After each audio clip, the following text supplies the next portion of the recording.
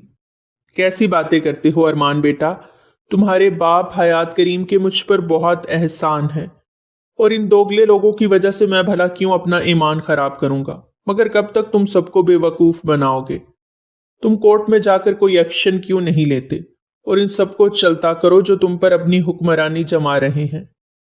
بس ڈاکٹر صاحب تھوڑا سا پیشنس رکھیں، کیونکہ ارمان حیات کبھی بھی کچی گولیاں نہیں کھیلتا۔ میں ان کے خلاف اتنے بھاری اور مضبوط ثبوت عدالت کو پیش کروں گا جہاں سے رہائی ممکن نہیں ہوگی، کیونکہ میں اپنے سے دغا کرنے والوں کو کبھی معاف نہیں کرتا، لوگ مجھے کتنا ہی ظالم کہیں، مگر جو کچھ انہوں نے میرے ساتھ کیا ہے اور میرے ماں باپ کے ساتھ کیا ہے، ان کو ایک کار ایکسیڈنٹ میں مروا دیا، میں یہ سب نہیں بھول سکتا۔ ارمان حیات کی آنکھوں میں نمی سی اترنے لگی، اس کا بدلہ پورا ہونے میں بس چند دنوں کا فاصلہ تھا۔ ولید کو تو اس کی حقیقت کا علم ہو چکا تھا، مگر ارمان نے اس کے سامنے اس کے گناہوں کا پلندہ ایک فائل کی شکل میں تھمایا تھا اور اسے دھمکی دی کہ اگر وہ ارمان حیات کی اجازت کے بغیر اپنی زبان کھولنے کی کوشش کرے گا یا ماہم کی طرف آنکھ اٹھانے کی بھی کوشش کرے گا تو سب سے پہلے جیل وہی جائے گا۔ اور ولید تو صدا کا ڈرپوک تھا، تھر تھر کانپنے لگا، کیونکہ انڈسٹریز میں اس کے غبن کے ثبوت اس کے سامنے تھے۔ اس کے علاوہ غلط سرگرمیوں میں ملوث ہونے کے سارے ثبوت اس کی آنکھوں کے سامنے ناچ رہے تھے۔ کیسے اس نے نشے کی حالت میں ایک بے قصور انسان کی جان لی، اپنی گاڑی سے ٹکر مار کر۔ ولید تو سر پکڑ کر بیٹھ گیا، اسے اپنے سامنے بس تاریکی ہی نظر آ رہی تھی۔ شام کو وہ گھر واپس آیا تو ماہم کی تلاش میں نظریں دوڑائیں۔ اس کی شادی کو 6 ماہ گزر چکے تھے اور ماہم سے اس کی بہت اچھی دوستی ہو گئی تھی۔ ماہم اس کی زندگی کی وہ انسان تھی جس نے اتنے فریب کاروں کے درمیان اس کے دل میں جگہ بنائی۔ وہ اتنی معصوم تھی کہ اپنے سے زیادتی کرنے والوں کو کھلے دل سے معاف کر دیتی۔ خدا نے جس حال میں اسے رکھا اسی میں صبر و شکر سے رہ رہی تھی۔ ارمان سرتا پیر اس کی محبت میں گرفتار ہو چکا تھا۔ اس کو بس نہیں چلتا تھا کہ اس کے آگے گھٹنے ٹیک کر اپنے دل کا حال بیان کر ڈالے، اور اب تو بس اس کے صبر کا پیمانہ لبریز ہونے لگا تھا۔ وہ اس سے مزید دور نہیں رہ سکتا تھا۔ کچن میں جھانک کر دیکھا تو وہ وہاں بھی نہیں تھی، یقیناً کمرے میں اس کا انتظار کر رہی ہوگی۔ آج تو وہ اسے بتانے والا تھا کہ وہ کون ہے اور ماہم کے لیے کیا محسوس کرتا ہے۔ جب کمرے کو بھی خالی پایا تو تشویش بڑھ گئی، وہ کہاں جا سکتی ہے؟ بخت بھی نہیں تھی۔ ماہم، ماہم، وہ اسے آواز دیتے ڈھونڈنے لگا۔ دماغ میں خطرے کی گھنٹی بجی، کہیں ولید نے پھر سے تو نہیں، ایسا نہیں ہو سکتا۔ وہ تشویش سے اسے ڈھونڈ رہا تھا، ہر کمرے میں دیکھ لیا مگر وہ کہیں نہیں تھی۔ دل یوں تھا جیسے ابھی باہر آ جائے گا۔ اگر معصوم سی ماہم کو کچھ بھی ہو گیا تو وہ ہر چیز کو آگ لگا دے گا۔ ولید بھی اپنے کمرے میں نہیں تھا، سارے رومز خالی تھے اور سامان ہر جگہ بکھرا ہوا تھا۔ لاکرز سارے کھلے پڑے تھے، سارا قیمتی سامان غائب تھا۔ او مائی گاڈ، تو کیا وہ سب فرار ہو گئے؟ مگر ماہم کہاں ہے؟ وہ جلدی سے باہر کی جانب بھاگا۔ تو کیا ان سب کو پتا چل گیا کہ میں پاگل نہیں ہوں، بلکہ بہت جلد انہیں گرفتار کروانے والا ہوں؟ شاید اس لیے سب کے پاسپورٹ بھی غائب تھے، یقیناً وہ ملک سے فرار ہونے کا سوچ رہے ہوں گے۔ مگر ماہم، اسے وہ کیسے لے جا سکتے ہیں؟ وہ تو ابھی 17 سال کی ہے، اس کا پاسپورٹ ویزا نہیں بنا ہوا، اور وہ اسے ساتھ لے جائیں گے کیوں؟ یہ ایک ایسا سوال تھا جو ارمان کے دماغ پر ہتھوڑے برس آ رہا تھا۔ اس نے ایس پی راہیل کو کال کی اور ساری صورتحال سے آگاہ کیا۔ ویسے بھی وہ بہت جلد اس کے گھر پر ریڈ کرنے والے تھے، تمام ثبوتوں کے ساتھ، مگر اس سے پہلے ہی وہ لوگ فرار ہو چکے تھے۔ اسے ہر حال میں ان کو پکڑنا تھا۔ چھوڑے، مجھے کہاں لے کر جا رہے ہیں پلیز؟ وہ نادیہ بیگم سے اپنا ہاتھ چھڑوانے کی کوشش کر رہی تھی، جو بیک سیٹ پر اس کو دبوچ کر بیٹھی تھی۔